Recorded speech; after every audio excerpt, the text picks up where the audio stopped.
Hello everyone and welcome back to the Great Book of Grudges. My name is Nathan and today we're going to be talking about a really recent mod that's dropped on the workshop by Rox, who seems to be incredibly fast at making new mods.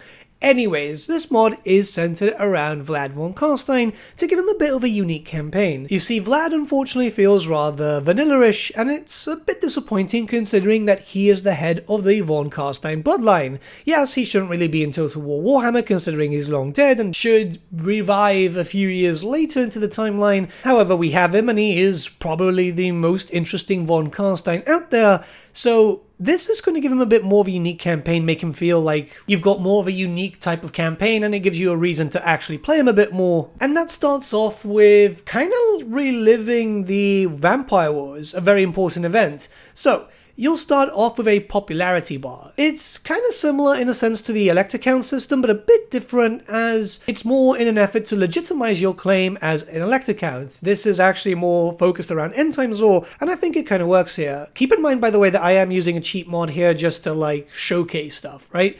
So you'll start off and you'll have to just work your way through the popularity bar by fighting against other vampires, by fighting against greenskins, by releasing empire captives, or even reinstating imperial elector counts. I think this is a pretty interesting thing. It works in a very diplomacy thing. It's a bit more detailed, I'd say, than even the actual elector count system. And yeah, you'll get loads of bonuses, it'll give you chances at units and so on, and even some bonuses for the units that you will get for your armies. And as you can see, you'll get a lot of bonuses. So just on the gist of it, you'll be able to get a chance at getting some units, you'll be able to get the Runefangs themselves, and the adjoining regiments of renown that are attached to said Runefangs, loads of diplomatic relations with the Empire. You will get some Imperial men, but you're not going to actually get, like, say, for example, or at least I haven't seen great swords and stuff, what you're just getting is extra chances at crossbowmen and Sylvanian handgunners, which kind of gives you the feeling of the 6th edition Sylvania list, which, yeah, that's okay. You'll even have recruit chance up for them. You'll be able to get some extra weapon strength and range and missile strength. So that means that you're still going to be able to boost up your troops and be able to get a little bonus. So they're still viable late game. You will get one negative as you start getting more humans into your armies, and that's the increase of raised dead costs for all armies. But I feel like that is it's not too much of an issue, because when you get to this point, you've already got a lot of money coming in, you've already got a few armies up and running, and you're going to be a bit stronger than most of the vampire counts, well, all of the vampire counts, considering that you're going to have access to crossbows and handgunners, so you've got black powder weapons and more of an arc support with the crossbows. Obviously, keep in mind that those guys will not be like the vampires or the undead in general, so they will rout. You're gonna have to keep them safe, but you're a lot stronger like this. So further to this, you're going to have access to the Seduction mechanic, which kind of makes sense for the vampires, where you're going to be able to seduce the Empire factions. You'll also be able to seduce other elf factions and human factions, which, you know, these things are kind of tied to a base thing. It's hard-coded, but it makes sense for the Empire stuff, and it works exactly the same way as Nakari and Azazel and Sigvald. You get into fights, you work on diplomatic relations, and you'll be able to dominate. Just in case you don't want to vassalize the old-fashioned way, you can just do that, and it'll cost you a blood kiss, so it'll make use of one of the currencies that you already have, which, let's be honest, just kind of get wasted after a time, as you've already got all the pseudo-legendary lords. So in vanilla, you're just racking up blood kisses and nothing to be able to use them with, which is a bit disappointing, but you never know for the future.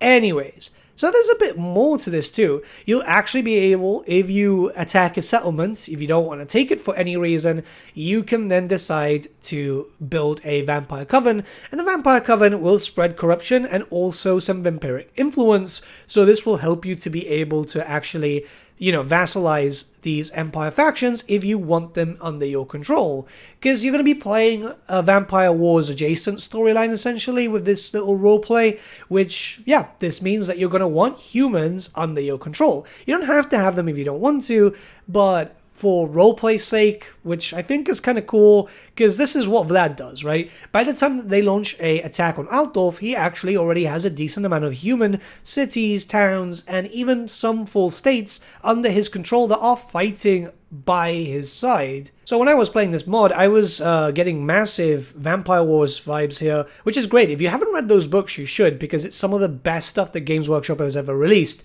And, you know, it's quite important to say, considering that Black Library is very hit and miss when it comes to Warhammer books. Sometimes they're really, really good, and sometimes they're just god-awful. For those wondering, the vassals should be fine, even though that vampire corruption is spreading. I feel like they deal with it a little bit better. They will adjust after some time and not have too many issues with public order. At the very beginning, yes, they will. But I feel like if you just funnel a little bit of cash to them, they will be able to still have this area all 100 in terms of vampiric corruption, but not die out. Which, yeah, you know, you want that. You want the area to look vampiric and stuff, because at the end of the day, that's what Vlad wanted. He wanted a vampiric empire, but he still wanted the humans to live, because Vlad was smart enough to realize that, yeah, they're the food source. You need them alive to be able to keep eating. You don't have to focus on dominating early on, I must say, and it's perfectly fine if you just dominate them and then give them back the capital in case you want them to expand, or you can actually just keep the capital and give them some minor cities. Also, it's very important to keep in mind that you will not be playing like an empire campaign. This means that you won't be reinstating elector counts by just doing like what you could do with Karl Franz, which is going to a settlement and then returning to elector, and you don't have access to the elector count mechanic, but rather like a more old-fashioned total war thing, which I think works perfectly fine. As long as you have the area, or your vassal has the area, you'll be able to get the rune fang that then you can give to any lord that you wish. So you can actually tailor it that way. It's a little bit more roleplay, but yeah, it's definitely something that works out quite well. Again, when it comes to recruitment, I have to remind you that I'm using a cheat mod here. You'll be able to get as many Sylvanian crossbowmen and Sylvanian handgunners as you want, as long as you have the ability to do so, right? It works just like the Warriors of Chaos do right now, where is a chance for you to be able to get to them, and it also works the same way with the elector count state troops. So you'll be able to get your state troopers and basically have another round of regiments around, essentially, and I think that works out quite well. The idea is that you'll be able to keep getting armies going, and you can shift them around. Again, very 6th edition style, and I really like this because, yeah, 6th edition had really, really cool things. I believe that list was more centered around the Storm of Chaos, but yeah, it's something which gives you a little bit of a different feeling. I kind of like it. It doesn't drastically change the vampire counts. If anything, it just adds a little bit more flavor to Vlad. And I feel like this is something that we should, in theory, see in the future in vanilla, whenever the vampire counts do get a proper rework. They had one in the past, but it's a little less than, you know, the usual stuff. If you're looking for another reason to play Vlad, this is definitely something that you should check out. Rox is a really talented modder, just bringing life to a lot of campaigns that kind of need it, like a lot of campaigns. You should check out generally all his mods. I think he does a really, really good job. Let me know what you guys think in the comments below. Let's start a little bit of a discussion, and I'll see you all again very, very soon. Sorry for the shorter video today. I've got a bunch of family matters that I have to attend to, so it's, you know. But yeah, have a good day, everyone.